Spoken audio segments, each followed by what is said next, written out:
Hello les investisseurs, ravi de vous retrouver aujourd'hui. C'est Julien en compagnie de Rome. Ouais. Du coup, on est en visite, on fait une contrôle du bien que Rome est en train d'acheter. Et du coup, on voulait vous faire une petite vidéo de présentation du projet pour vous inspirer, pour vous donner des idées sur le type de projet qui peut être très intéressant. Donc, merci beaucoup, Rome, de nous partager. Je t'en prie, Julien. De nous partager ton expérience avec cet achat.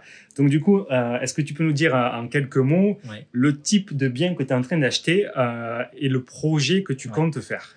Alors, en fait, ici, donc, on est dans un immeuble qui était une ancienne habitation dans une ville de un peu plus de 50 000 habitants. Donc, c'est un immeuble qui fait 250 mètres carrés sans compter les combles, parce qu'effectivement, le projet aujourd'hui, c'est de pouvoir réhabiliter les combles, qui a un très bel espace. Il y a déjà 2 appartements qui sont déjà aujourd'hui à peu près construits, et il y a un atelier-garage qui, je l'espère, plus tard, je pourrais le transformer effectivement en habitation ou en location en courte durée. Donc, combien tu as négocié, combien a été affiché ce bien et à combien tu l'as négocié? Alors, en fait, donc ce bien, en fait, il n'a pas été mis en ligne, ce bien, parce qu'en fait, le propriétaire avait essayé de vendre le bien il y a quelques années, mais il n'est pas réussi à vendre parce qu'il y avait trop de travaux à faire et les gens n'arrivaient pas à se projeter. Donc, son but, c'était de refaire tous les travaux et de revendre ensuite appartement par appartement les lots. Et sauf qu'entre-temps, j'avais contacté l'agent immobilier qui a pensé à moi. Parce que j'ai entretenu des relations, tout simplement. Exactement, ouais. Et elle m'a contacté, elle a pensé à moi, elle me dit Monsieur Mac, j'ai quelque chose qui peut vous intéresser. Et donc, il en voulait 160 000 euros. Et moi, là, j'ai réussi à négocier 130 000 euros acte en main. 130 000 euros acte en main. Du coup, pour quelle surface? En fait, il y a plus de 250 plus les combles, il y en a pour pratiquement 300 mètres carrés au final. Ok. Donc, toi, la première chose que tu as fait, normalement, quand tu as vu ça, c'est de tester quelle était la demande locative, à qui tu pouvais louer. Donc, en gros, on est sûr que tu loues facilement en meublé à des étudiants, à des touristes, à des salariés en déplacement. C'est ça. Et donc, on se retrouve avec presque 300 mètres carrés. Il y a 2 lots existants. Et le but du projet, comme tu disais, ça va être de réaménager les combles et le garage. C'est ça.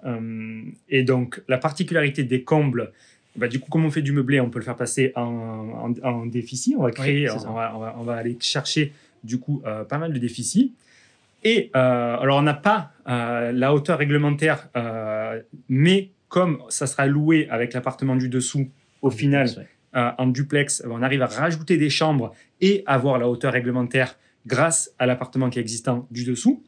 Donc là, on va se retrouver avec 2 chambres ici, plus 2 chambres au-dessous. Donc ça fera 2 salles de bain, une à chaque étage, 4 chambres au total. Non, il y aura 5 chambres au total. 5 chambres au total avec, 5 chambres au total donc pour faire une coloc. Et à l'étage inférieur, du coup, un appartement en location courte durée, potentiellement, ou en longue durée, selon la saison, etc. Cet appartement, on a vu qu'il aurait donc une chambre, un salon cuisine plus un bureau avec un clic-clac pour accueillir jusqu'à 4 personnes. Et donc le garage au-dessous, où là aussi on a une hauteur sous plafond magnifique. Un loft industriel, mais on verra. En discussion avec la mairie, on va dire. En discussion avec la mairie. Donc il y a plan A, c'est le garage. Plan B, si le changement de destination sera accepté, et ça c'est en cours à l'heure où on tourne cette vidéo, potentiellement en faire un loft. Donc imaginons sans le loft, avec du coup la location en type garage et type appartement en location longue durée pour le T3 qui est au-dessous, et ici en longue durée avec les colocs.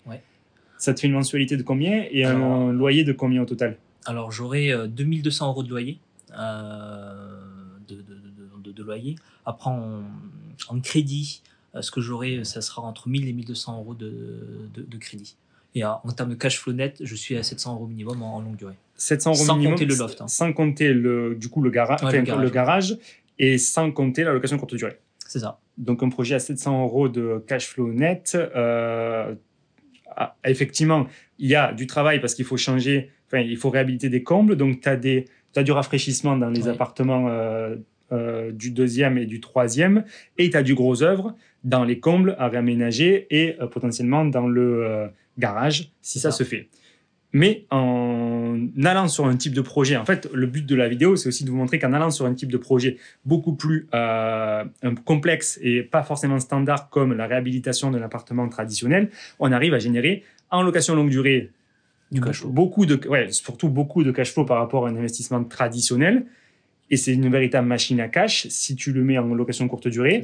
C'est sûr que ça sera mis en location courte durée dans tous les cas. Donc là, tu vas au moins rajouter encore sur ces 700 en net, tu vas rajouter 500 € uniquement sous la location courte durée.